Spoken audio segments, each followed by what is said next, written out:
Programang ito ay rated SPG. Striktong patnubay at gabay ng magulang ang kailangan. Maaaring may masiselang tema, lengguwahe, karahasan, sexual, horror o droga na hindi angkop sa mga bata.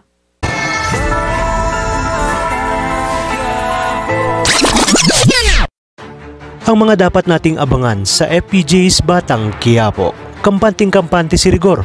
Naligtas na makakarating ang mga drogang nasa kamay niya sa presinto upang i-turn over ito kay Colonel Suarez. Ngunit wala siyang kaalam-alam na napapalibutan na pala sila ng mga tauhan ni Ramon para tuluyang mabawi ang briefcase. At dahil napag-alaman na ni Lena na nakay Rigor ang mga droga ng kanyang boss Ramon, ay agad niyang tatawagan ito upang sabihin na balak ni Rigor na isurrender ang mga droga kay Colonel Suarez. Kaya naman agad na tinawagan ni Ramon si Severino upang maghanda.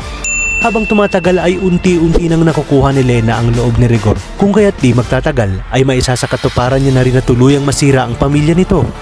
Sa kabilang banda, dahil alam na ni Agustos na may isosurrender si Colonel Suarez na high-end cocaine, ay agad niyang uutusan ang kanyang mga tao para tambangan ang convoy na sinasakyan ni Rigor upang palabasin nga na naharang ito ng mga sindikato na ligid nga sa kaalaman ni Suarez ay pakanalang ni Agustos.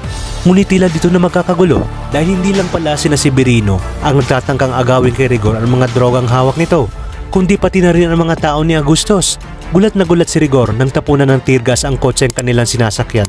Ngunit di naman siya makakapayag na makuha sa kanya ang briefcase dahil yun lang umano ang paraan para mas mapabilis ang pagbalik niya sa serbisyo.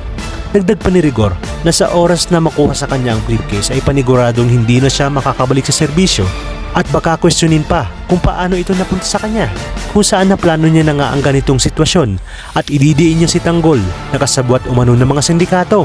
At nang nakalabas na si Rigor ay agad na sinabi ni Mando na umalis na ito sa lugar at ingatan ang drogang hawak nito. At habang nakikipagpalitan ng bala si Rigor ay dadaan naman ang riding in tandem kung saan nakasakay si Severino.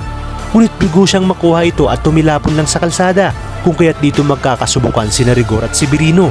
Sa inyong palagay, kaninong kamay kaya mapupunta ang mga drogang dapat sana ito turn over ni Rigor? Kay Severino kaya na siyang tao ni Ramon o sa mga tauhan ni Agustos, kung kaya't dito rin magsisimula ang bangayan ni na Agustos at Ramon? Kaya naman kapit lang kapamilya dahil napakarami pa nating dapat abangan dito lang sa bagong tinutukan ng sambayanan, ang FPJ's Batang Quiapo. At kung bago ka pa lamang sa akin channel ay huwag mong kalimutang pindutin ang subscribe button para updated ka sa ating mga bagong upload. Maraming salamat sa inyong panonood.